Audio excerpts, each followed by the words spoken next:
Alright guys, good evening. Thanks so much for coming by. We really appreciate it. Obviously I think you already know our talk for the evening. Talking about brachycephalics, so in general the main focus is bulldogs, Frenchies and pugs. You guys did mention some cats out there which definitely are part of this, but we'll focus mostly on those. So overview for the discussion tonight, talking about the definition of brachycephalic obstructive airway disease, breed predispositions component, medical and surgical management, anesthetic related considerations, and then prognosis, and then some considerations for the future, how we're looking into different things, trying to look at it from different perspectives, and what kind of treatments we can potentially perform in the future. Disclosures, basically nothing. There's no financial conflict of interest or anything like that. Alright, so a little bit about the disease background and kind of why we're talking about this. Again, I've heard a couple of you guys talking about this as well, and this is really one of the main reasons why it's important to us. Increase in breed popularity. We see them all the time, and just now the French Bulldog was ranked #1, which is over a 1,000-fold increase, 1,000% increase from 2012. So Labrador moved over to #2. So in general, again, I know that you guys have already dealt with this for a long time, but brachycephalic obstructive airway syndrome is a syndrome, meaning it's composed of a multitude of different things. And as we're understanding more and more about them, we really understand the different portions of it and how much they influence their ability to breathe and have all these problems. So again, pugs, French Bulldogs, English Bulldogs are really the most affected. The skeletal structures and soft tissue structures of the airway obstruct the normal airway and cause them to have increased forces, which are abnormal, and then they end up relying on open mouth breathing, which sometimes even then is becoming more of a problem. There are some other terms for it, but a little bit less important. All the different breeds. So general definition of brachycephaly. So as you see in this picture, from a dolichocephalic breed to mesocephalic breed and brachycephalic breed, the width is relatively the same. The length is what's been shortened, and that's due to an inherent developmental defect. And so when that happens, the problem is that the soft tissues are not proportionally reduced. So the length is reduced, but the soft tissues are not, and that's where we end up having a lot of these redundant membranes and tissues that just shouldn't really be at that proportion. So shortened skull means compressed nasal passage, altered pharyngeal anatomy, leading to upper airway obstruction. You can see in that image, can't get the mouse there, but the one on the left and the one on the right, and obviously the one on the right is the brachycephalic dog, and over here you might see is the epiglottis right there. So extremely long, sorry, the soft palate right there, and the epiglottis is there, and a very large tongue as well. Everything's been shortened, and there's an increase in that soft tissue there.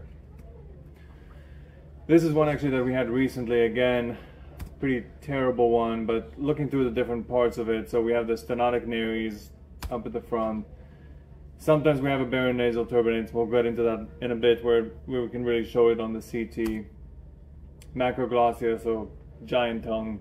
I'm sure you've all seen these guys overheat and sticking their giant tongue out, and or having a hard time intubating them.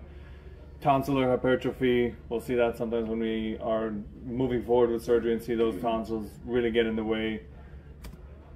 Elongated and thickened soft palate, and then laryngeal collapse, which does include stage 1, which is averted laryngeal ventricles or saccules, and then hypoplastic trachea, which probably the most notorious is going to be the English Bulldogs, most often having the tiniest little trachea.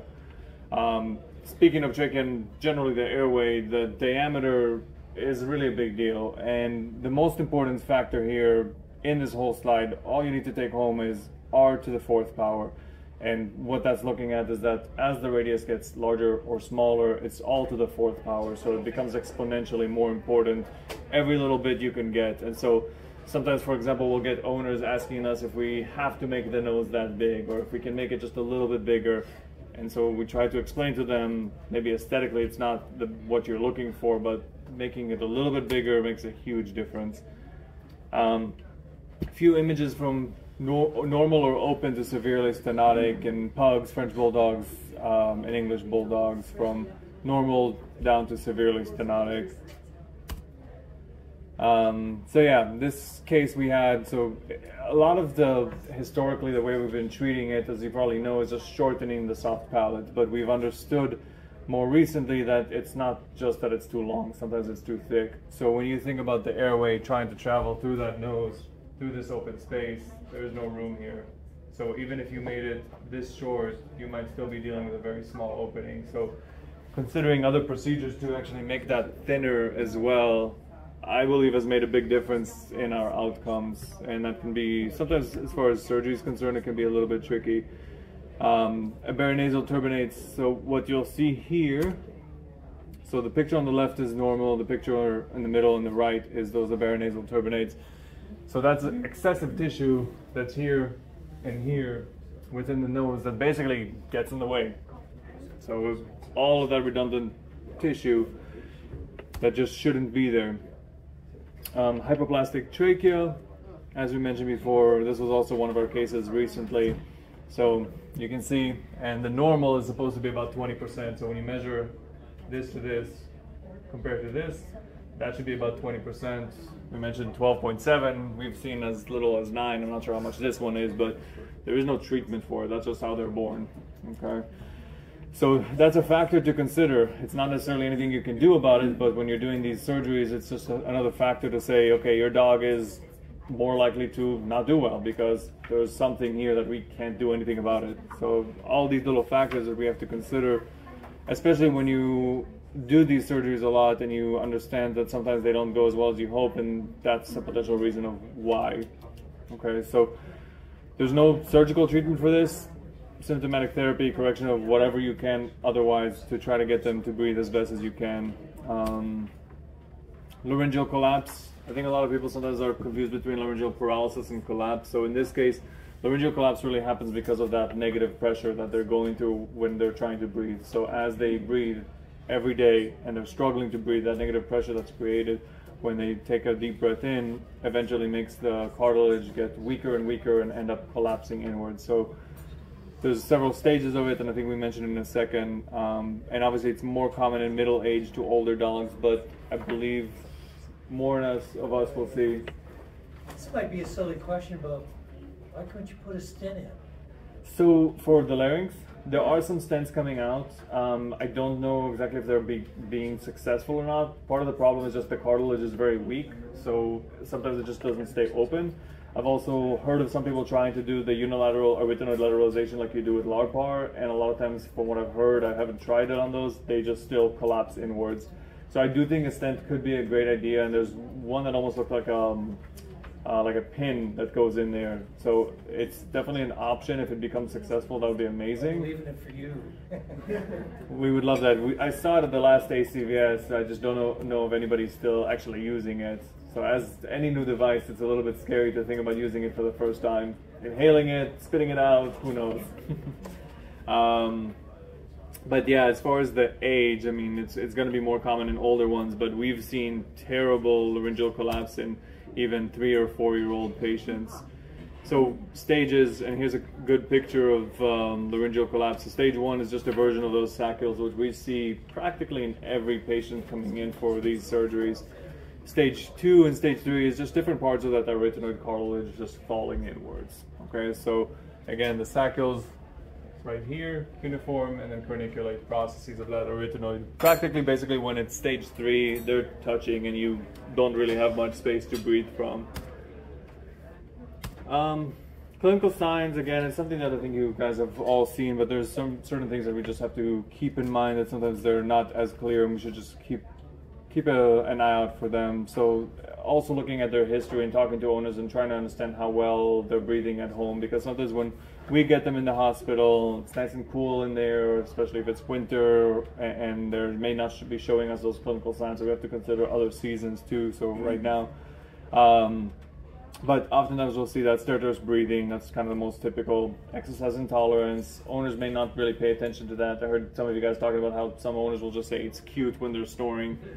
Aerophagia, especially when they're having that really hard time breathing. That may or may not affect them immediately, but sometimes it can definitely lead to vomiting, regurgitation, and more GI signs in general, and a lot of gas.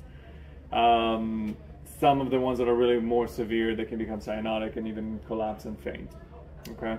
Concurrent GI signs, very, very common, and they're not necessarily from any kind of hiatal hernia or anything like that, but they do show up with dysphagia, ptylism, regurgitation, vomiting, and it can definitely be exacerbated by stress, hot, humid environment, okay, exercise, and also definitely while recovering from anesthesia.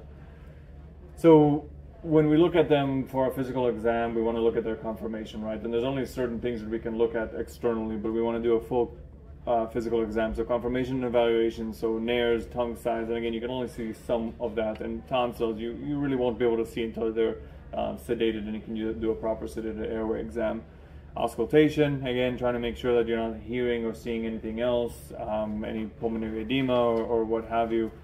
Respiratory rate, effort, mucous membranes, upper airway sounds, orthopnic posture, so it's just the way that they're standing there, the way that they're trying to breathe, and then forelimb abduction, again, same thing, just trying to use as much as they can, whatever they can figure out to be able to breathe better and better.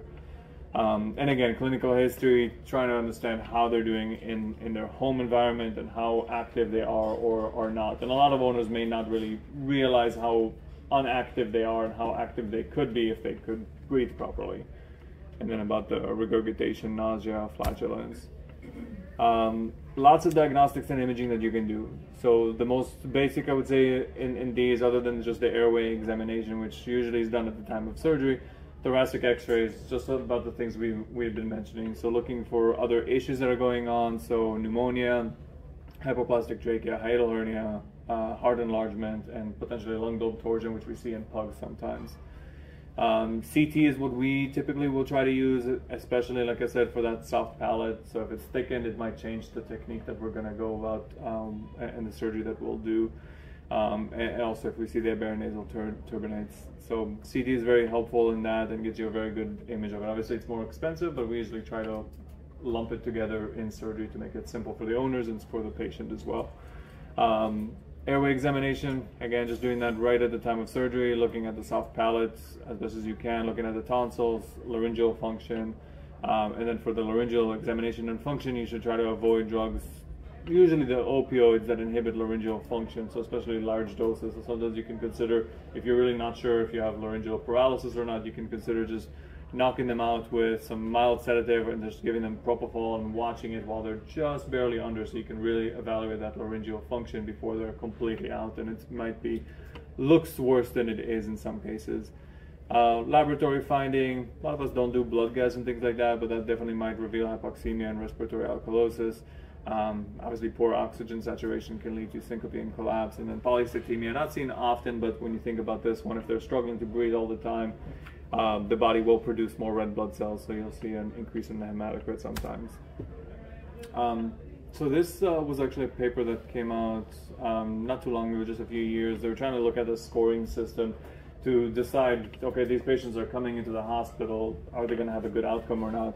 So in this slide, you'll actually see their specific BRIS score, and kind of highlighted the more important notes from it, but you can look at the whole thing. But looking at surgical history, so have they had surgery before?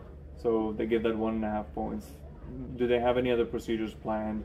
What's their body condition score? Level of compromise when they're at admission. And you'll notice at the bottom left there, if the BRIS score is greater than 3, it's already medium to high risk. So it doesn't take very much to get to that high risk. If it's greater than 4, high risk. And high risk means you're going to have major complications, even, I don't know if I can go back, but even potentially death or prolonged hospitalization or need for other treatments, or whether that be tracheostomy or something like that. These patients, and we get them sometimes too, when they come in for a consultation for these diseases, especially now in the summer, we've seen a few, they can come in distress, and stabilizing them obviously is going to be our first priority. So giving them sedation, giving them oxygen, anti-inflammatory doses of corticosteroids, and sometimes bronchodilators as well. Definitely sedation, like I said, and a lot of times we'll try to get owners, if they already know that their pets are going to be anxious, to go ahead and give that ahead of time. So sometimes I've sent home owners with trazodone, with aspomazine, so whenever they come into the hospital for a procedure, they can potentially give that half an hour before, to try to minimize the stress that they're going through. Because again, as they're going through that stress, everything's going to be more inflamed, more swollen. It's going to make everything worse for us. keep them cool. They have a hard time managing their temperature as well, but definitely be cautious of the rate of cooling. And then obviously there was always the option to send to a criticalist or an ER. The main aim, as highlighted there, is to try to reduce the airway resistance and alleviate the obstruction, and their stress definitely makes things worse. Options are always immediately, if you have to, you can always intubate them. If you can get IV access, you can do that as soon as you need to. And then holding jaws open. I've definitely seen this useful in post-op patients that are just waking up, and until they're more alert, that can actually breathe more properly, I will suspend their maxilla with a rolled gauze or just hold their mouth open to just let their jaw drop, and they can breathe much better on their own. So sometimes if they're struggling and you sedate them, you can just hold them by the jaw and they will breathe much better. And then in some rare cases, emergency surgical intervention may be necessary. We've had some patients that come in and they just cannot be extubated. You have to just immediately when they come in intubate them, or a temporary tracheostomy, and in some cases a permanent tracheostomy. So talking about surgical correction, but also before that, medical management, it's always something that's important to keep in mind. I mean, no matter what, these guys are never going to be normal, right? So even if we do surgery and we help them, I have a Frenchie at home as well. He still snores. He still has some of these issues. They're always going to have some of these issues. So medical management is extremely important no matter what. So weight reduction, they're almost always overweight. So trying to keep as much weight off of them as possible will help them breathe better, will help them with thermoregulation and everything else. Limited exercise and avoiding high temperature and humidity, potentially get out of Florida. Oxygen supplementation and cooling whenever is needed, and then like we mentioned before, anti-inflammatory doses of corticosteroids to try to help reduce edema and inflammation of all of the airway. As far as sedation protocols, so always trying to decide whether sedation is useful or not and whether it's too much or not. So obviously as a patient who's too sedate, that can also be detrimental for them.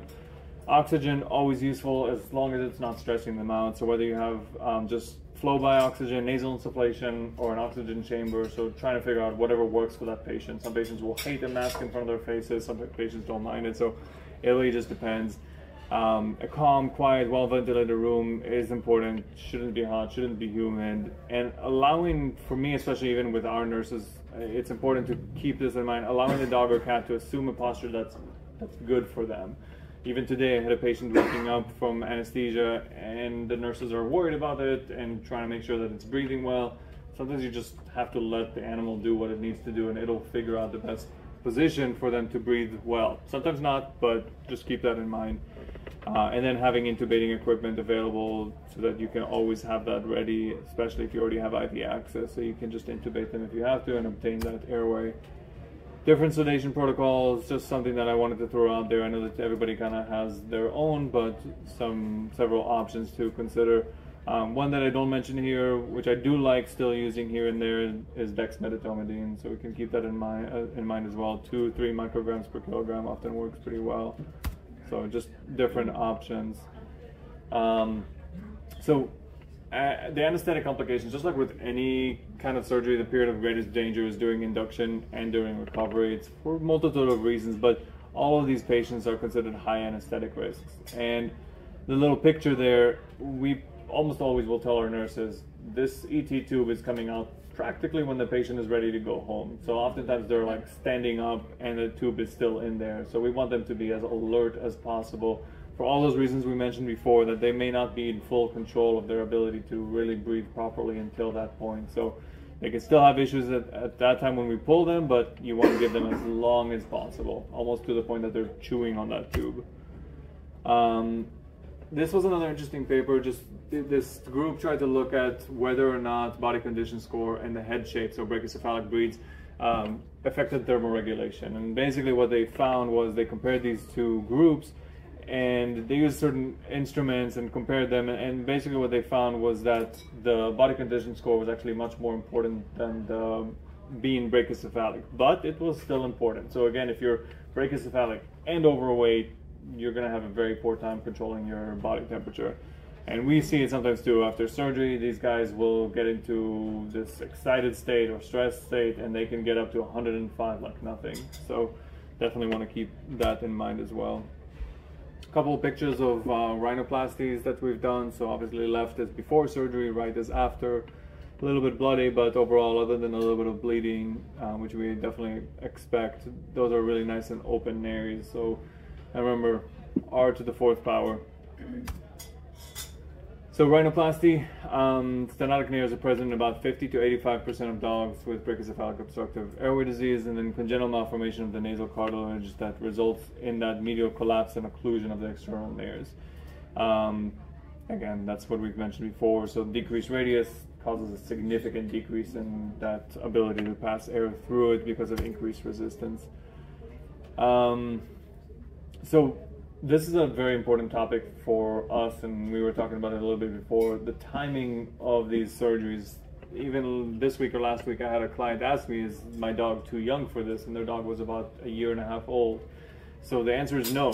You want to do it as early as possible. So rhinoplasty and practically everything we're talking about, if they're showing any clinical signs or if you have any inclination that this is going to become an issue or is already an issue, you want to do it sooner. Just like any disease, arthritis, whatever you're talking about, if you can treat it sooner, you're going to save them a lot of heartache later on when you may not be able to do anything. When they come into you when they're 6 years old and they're already in stage 3 collapse and you can only offer them a permanent tracheostomy or something like that. So being young, as early as 3 to 4 months, definitely something that is recommended. We do caution owners at that time. Normal growth could mean that they may need a surgery again in the future, but for us, it's still something that's definitely worth it. Mentioned their absorbable suture is used. It's not something that we go in there and have to remove afterwards. They usually end up falling on their own, I would say in 3 to 4 weeks or so. I've never really had an issue with that. Kind of had this picture before, but just another one looking at very mild or open nostrils down to the severely stenotic. You can see the difference between those. We never really exactly grade them, but just to have an idea. And then there's a lot of different techniques out there. I think we were talking about cats before as well, so there's a technique for that as well. I've done some Persian cats doing the trader's technique, which is similar to the one in yellow where you just remove the lateral part. Most common of what we do is that one on the left in the blue. So just taking a little wedge out and suturing them back together, and that opens it up. Positioning, so we have our protocol, which is basically what you see in that picture. So their maxilla is hung there by tape. We make little holes in it for their canine teeth, and then we can work in that fashion. We usually start with the nose, and then we drop the table that opens up their mouth. We put a mouth gag in there, and then we can work inside to look at their tonsils, their soft palate, to do whatever we need to do there, whether that's shortening it or doing the folded palate, and then we extubate them, remove the saccules if we need to, and then re-intubate them, and that's it. Again, just a few more pictures there. Do you take the tonsils out sometimes? Sometimes. I would say for me, English Bulldogs, I feel like are probably the most common. Would you agree? Yeah, they seem to be the most swollen usually in English Bulldogs. I don't see that as much in Frenchies or Pugs, but yeah. Sometimes they're so big, again, they're just obstructing the airway just like everything else. Yeah. Palate and saccules, so that's a good picture of the palate. Again, you can see right here, and then post-op, how much shorter it is. In general, I think that's in the next slide. So, an elongated soft palate or a staphylectomy, one thing we just wanted to add here, why do we call it a staphylectomy? So staphy is actually the word root for the uvula or grape cluster, just like staphylococcus. Sorry, just going back to the Palatoplasty? fold resection. I've seen some techniques where you don't suture it closed. The only ones I can imagine is the trader's technique, which is using either cautery or laser to just cut out that entire lateral fold, but I haven't seen anything else that you wouldn't suture closed. Okay. Do you know which one? Or like, I've seen some people just use a blade for a wedge resection, and just putting literally Q-tips with, cotton. With cotton tip applicators. Yeah, with like epinephrine on them, and but taking a wedge like I showed in the blue. Just using like an 11 blade to take a wedge.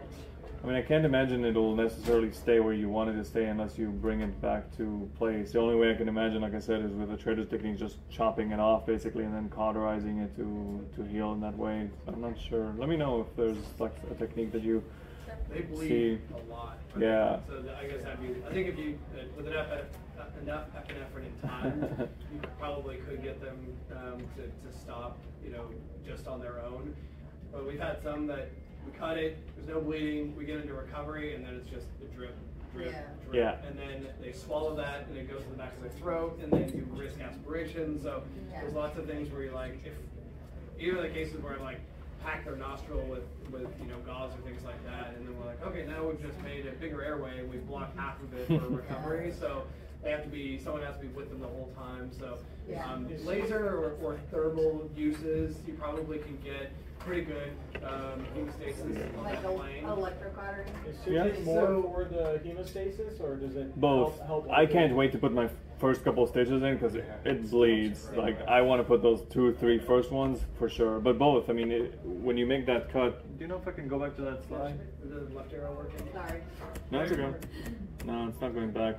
But when you make that cut, right, you leave the medial kind of wall of the nostril there, and so now it's just dangling there. So if you don't suture it back to where it should be, or lateralize it, basically, it'll just hang out there. And they can't even the laser ones can have a little bit more because it's not skin to skin. You're going to have more discharge as it's going through that normal healing process and kind of defining granulation tissue. Sometimes your granulation tissue can be more exuberant than you want because it's just kind of growing more, and then you've lost your advantage of how much space you've taken off. So I'm sure there's multiple different ways of doing it, and as long as the patient's you're not having issues with the hemostasis portion of it, you're fine. Like the goal is just to get it wider. Cosmetically, it probably kind of grows over on itself and just might have a scar. I mean, we have owners that are bring in pictures of what they want the nose to look like. Rhinoplasty. I want a Kardashian nose. We're gonna take it out. We're gonna put it back together with a wider space, and hopefully it'll look like a pig. But if they don't, they'll be better. I mean, the handful I've done, honestly, without suturing, I've probably been lucky as far as hemostasis and everything. There's some that just keep going. Like you've hit a bigger vessel, or it's a big giant meaty nose, and they're already inflamed, and they've got peeling off crust and things like that, and then they paw at it, and all of a sudden it's just gushes. Yeah, I think most of the ones I've done have been younger dogs. Yeah. So, okay. Yeah, there's some that I wish I could predict. Like this one's gonna bleed a lot, and it just you can't even see your suture because it's just constantly going. Yeah, that's fine. You try to cauterize it, and you're like, it works for a second, then it breaks open, or they get excited in recovery, and then all of a sudden it's just nosebleed sort of thing. Suture choice. Also, there's a stay suture that you can get the bleeding. Have you ever done like a stay suture in the nose to kind of hold it up, and it kind of maybe kinks the... I haven't, but I think that would work. I think, like I said, for me, you like put a stay suture, and then have the technician hold it straight up, and it kind of a good idea. slows the bleeding a little bit. Yeah. I saw it on YouTube one time. It worked great. I was like, Dr. YouTube. Yeah, I mean, whatever works. There's so many techniques out there. There's also one using a punch biopsy to take it allows you to take a very objective amount. So you can take a punch biopsy basically of the nostril and then remove that and then suture it closed. So there's a lot of techniques out there. I do think, like he said, I mean, whatever you can figure out to make it nice and open and wide will work. What suture is your choice? Monocryl. Usually I use either 3 or 4-0. Yeah. Thank you. So yeah, back to this. So just this little thing about the palate, not that important, but the palatinus muscle is the canine equivalent of the human uvula. But that's where the word comes from, just palate versus staphylectomy. So in general, when you look at the palate, it's always hard because when they're asleep and you're pulling on their tongue, you're moving all the structures, right? So you want to try to keep them in approximately as normal of a position, as anatomical as you can, as their day-to-day basically. But an elongated soft palate is one that's extending more than 1 to 3 millimeters cuddle to the tip of the epiglottis. So it really doesn't take much. And oftentimes these guys are a centimeter or 2 even. And then that soft palate, when they're breathing in, is pulled further back, and then it obstructs the dorsal aspect of the glottis there. So staphylectomy, sharp excision. I think traditionally the most common procedure is just cut and sew technique. So starting on one side, slowly cutting it, sewing it closed. Basically trying to keep it so that the tip of the epiglottis and the caudal margin is kind of your midpoint, and your caudal margin of your tonsils is your landmark. Energy devices, electrocautery, ligature, CO2 laser. We were talking about it earlier. I think one thing to keep in mind with the CO2 laser is we don't end up usually using that, but the CO2 laser, if there's oxygen flowing or something like that because of the intubation, obviously if your balloon, your cuff is not fully filled, then potentially an explosion. Keep that in mind. Dragon. Yeah. So this technique is, again, something that Dr. Rose and I think are doing more and more recently. So as we're seeing all those CTs of this gigantic pallet, and I think the one that I showed you earlier, it was about 2 centimeters wide. So I mean, this thing was massive in this little Frenchie. So folded flat palletoplasty. I'll open up this picture a little more. So the idea is, not only are we going to shorten it, we're going to make it thinner, right? Because we want to open up that nasopharynx so that the air can pass through the nose properly, or increase the airway there. So we use cautery generally, and we'll make a kind of a U-shaped incision and remove a large portion of the palate, then fold it rostrally and suture it closed. Okay, so that's again another technique that we've been using more and more, and I've been very pleased with it. Both, again, English bulldogs, French bulldogs, both of them oftentimes will need this. I would say English bulldogs probably even more, but definitely we've had a lot of Frenchies with very thick palates. I kind of mentioned this as far as energy devices and palate surgery. So the traditional versus using ligature or harmonic scalpel, harmonic shears. So we do have both of those. We do have to keep in mind the thermal damage, right? So especially with the ligature, it will cause some thermal damage.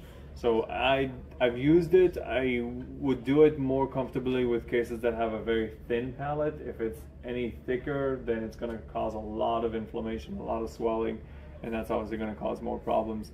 The harmonic shears have a different mechanism of action, so it's through those vibrations, so they will work pretty well as well, and does give you a very short surgical time, so they work relatively quickly.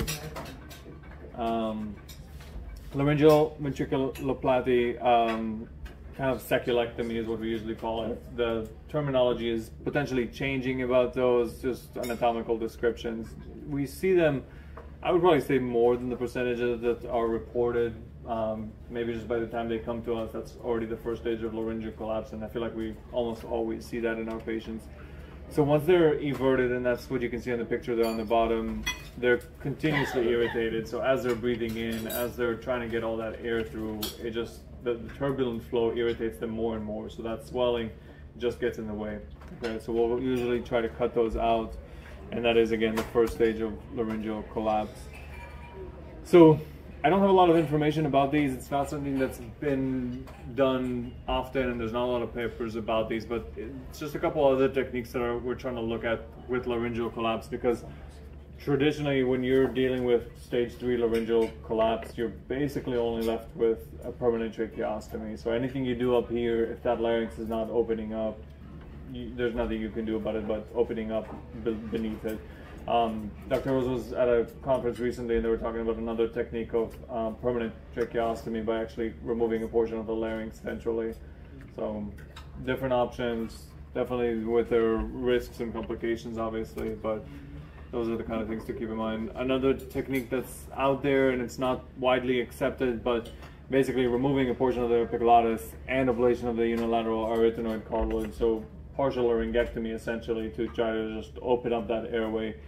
In this specific study, of course, everything went great. They did an effort study to try to classify the significance of their effort and see how bad their disease was, and then an endoscopic examination to try to look at the specific degree of laryngeal collapse, and then follow up, which overall their patients did relatively well. I mentioned this before, so something that more recently we've been trying to look at, and this is another reason why we do these CTs. We haven't had a significant amount of cases that need this treatment yet, but again, it's one of those factors, and I think back to my residency of some cases that you do this surgery on and they just don't seem to breathe as well as you might expect them to. So this is a potential reason of why that is. Pugs are going to be the most common in these. If you can see, 90%, Frenchies 56, and Bulldogs 36. But basically what this is these aberrant turbinates. So remember when we talked about the dolichocephalic versus brachycephalic and having just too much tissue in there. So that's exactly inside of the nose. where you can't see it, only the CT or rhinoscopy will show you, but these turbinates are excessive and they're taking up space, essentially. And one of the procedures are laser ablation of these turbinates to try to remove them and open up that airway.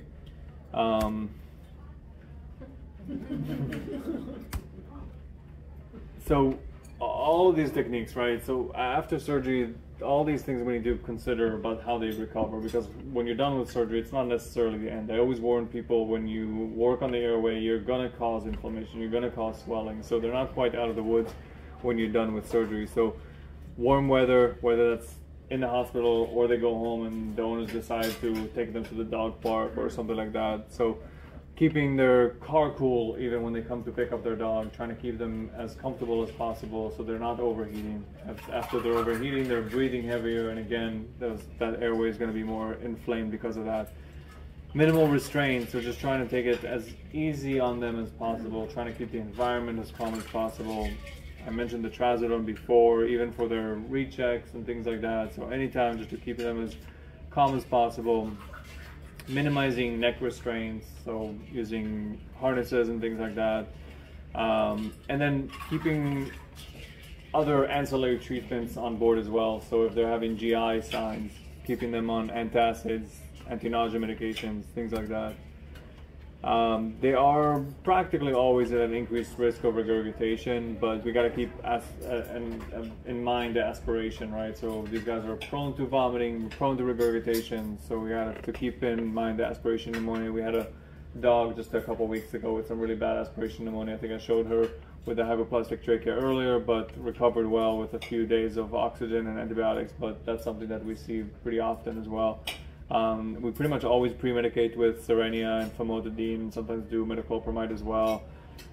This last point is something we stress to owners. There was a study not too long ago, I think it came out of Australia, and it showed about, if I'm not mistaken, 3% mortality rate with brachycephalic breeds due to that increased vagal tone and them being prone to bradyarrhythmias.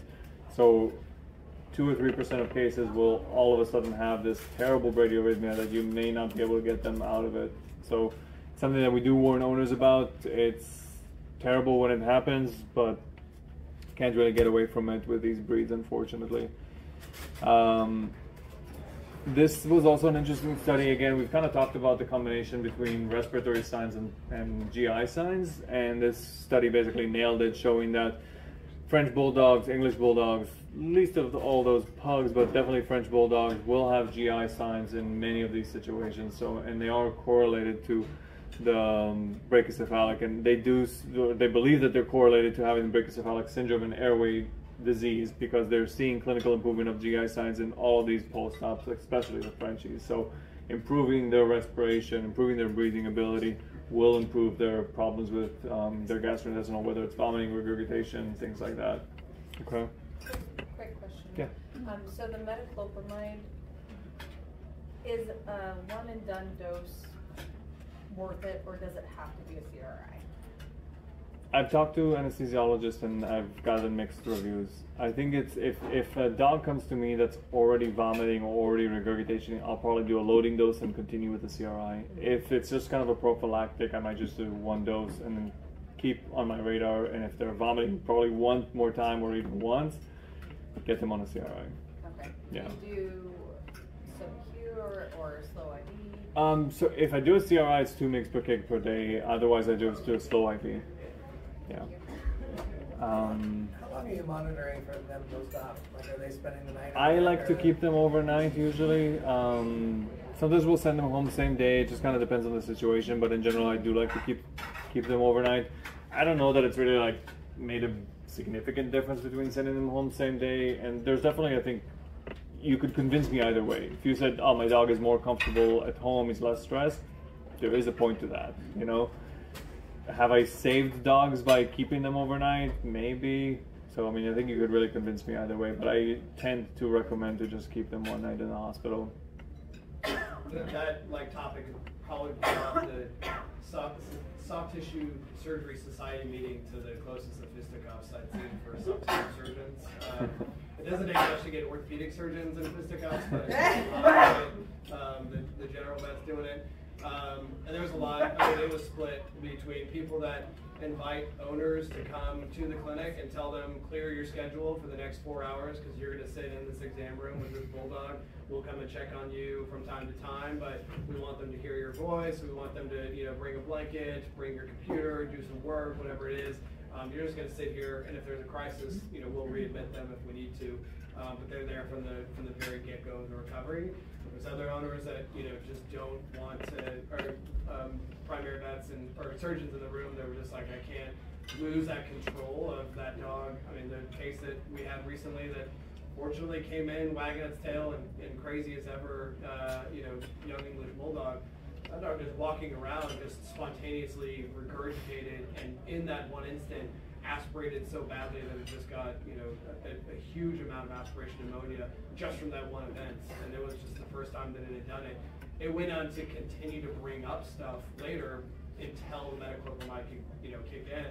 That dog was doing great. After post-op, was doing fantastic. Like I otherwise would have sent it home. And it had, prior to us, gone to the ER because of aspiration pneumonia before surgery, just having its underlying GI issues, and just brought it up, went down the wrong pipe.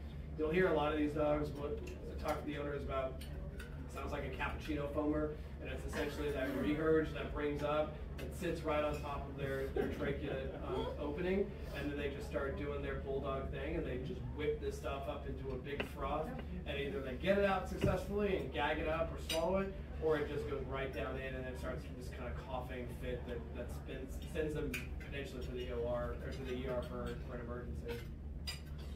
Silly question. A Royal Canin Bulldog diet. I would love to have a study that you feed a Labrador diet to a bulldog and vice versa, and see if anyone ever finds a difference. But no, everyone in this room has had a sinus infection or just a little bit of congestion, and how much it forces you to breathe through your mouth, and how that can just kind of make you just feel ill of having that gas and everything kind of in your system. And this is what these dogs do day in, day out. Sleep apnea, stop breathing, reflux, vomit stuff up, and owners are like, that's a bulldog. Well, as a bulldog owner, I can tell you actually the biggest benefit of the bulldog food is it's shaped like a wave and they actually chew it. I think anything that you could slow a voracious bulldog from eating the others would be they swallow whole, perfect. and that wave shape they chew it. Yeah. So at least I'm getting. Yeah, I think any strategies for that? I have a lot of owners. That's the only reason I like it for mine is that they actually will make it. I do kind of the same protocol that I do for the laryngeal paralysis dogs of letting down their food, meatballs. If they can do less work to get that bolus to the back of their throat in one swift motion, and they're not spending time chewing, making saliva, getting it stuck on the roof of their mouth and their palate, and just get it to the back of the throat as quickly as possible. It's like I tell owners, okay, try to eat 5 saltines versus 1 spoonful of tuna fish, and which one's going to get to the back and faster without you just working really hard and spending extra time, and all these extra chances and stuff can go down that wrong too. So. Yeah. Oh yeah, what was your question? I went to a lecture once on brachycephalic obstructive, dog that comes in crisis, and they recommended, if you need to, that you can use Afrin nasal spray. Have you heard that or have any experience with that? I haven't. Have you? The phenylephrine was definitely used by some of the surgeons in this conference for after sacculectomies. They would put it on a CTA and they would kind of put it into that area to kind of help tighten things up. Bryden Stanley, world-renowned soft tissue surgeon, she did something I never heard of. She takes gauze, soaks it in mannitol, wrings it out, and then she shoves the gauze into these little nooks and crannies, and then they keep the dog asleep for another 45 minutes while this mannitol is helping to draw some of that edema out and things like that. But it's just I'd never heard of that protocol before. So there's definitely all sorts of different ways where, you know, even on the late studies where they're doing the turbinectomies, they're definitely using that phenylephrine prior to surgery to reduce some of that bleeding and things like that. Might be a dumb question, but do you typically do, like if you had a dog with all the different causes of breaking cephalic airway syndrome, like you do all the corrections under one We try to, procedure?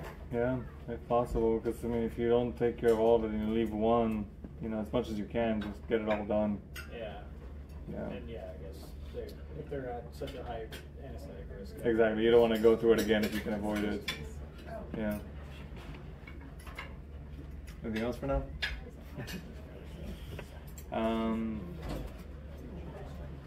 All right. So a few more things about anesthesia-related complications. Definitely the laryngeal collapse may be even more pronounced during anesthesia. I think we mentioned that before. So just because they're under, everything will be more collapsed, especially with those opioids. Sudden death from respiratory compromise, less common, but still something that can occur. And then if they're overheating, DIC, things like that, not something you see very often. But I have seen dogs get to 105 before somebody catches it, and they're just overworked. Non-cardiogenic pulmonary edema, that is an important one. It's not something that's going to happen often, but if something swells up in there and suddenly the room is quiet, you have something to be concerned about.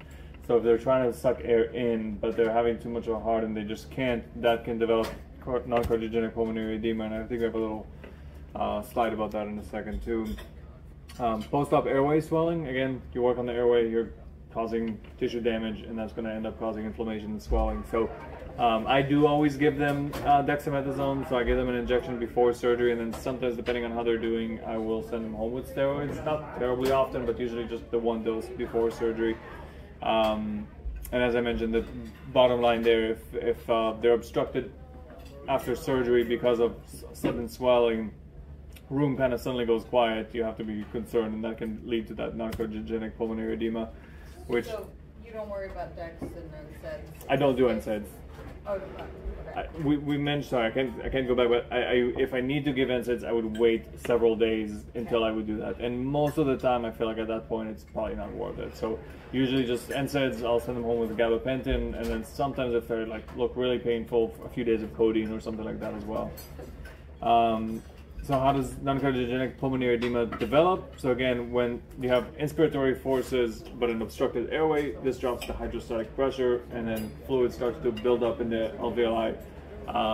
Treatment, just oxygen, basically. Keeping them calm and just oxygen.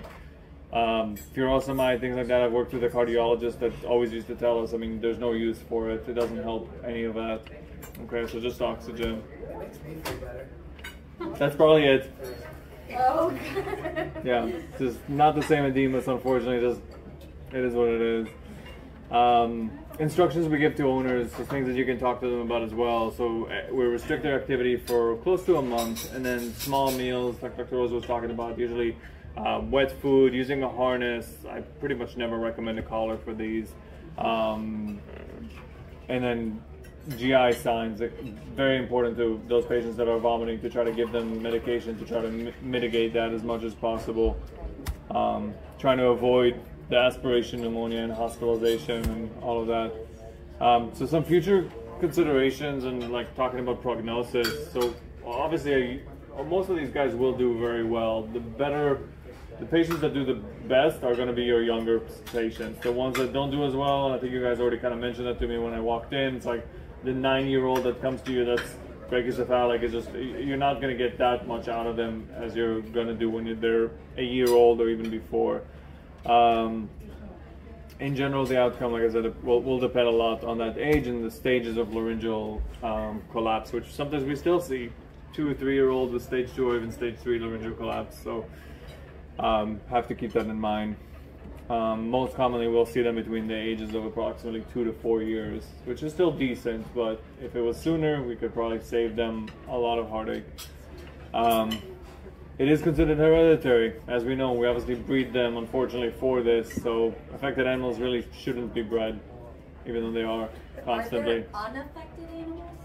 So there are in Europe, if you look at breed standards that try to have a longer snout even for the Frenchies, so there are some, but it's minuscule. There's a paper, I think it's Yeah, so this paper actually was trying to look exactly at that and trying to see if we can kind of save the breeds and move them away from this. But if you look at this, if you would exclude the ones that are significantly affected, you'd exclude 81% of the population. So it would be challenging to put together that little bit of dogs that you might be able to get it. So long story short, that bottom line there is, according to the study findings, there's no viable short-term solution for reducing the prevalence of brachycephalic syndrome in the French Bulldog population. So this is kind of a bummer. So pretty much all of our brachycephalic pugs Shouldn't be bred. Well, yeah, but we should be recommending harness exclusively. I would. I mean, there's definitely some that might be okay, but why stack the deck any more against them? Like, they already got so much going on.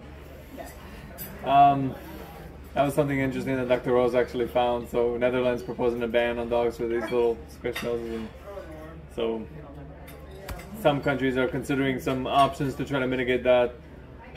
Lots of references, and that's my little satanic creature. Questions, guys? I've seen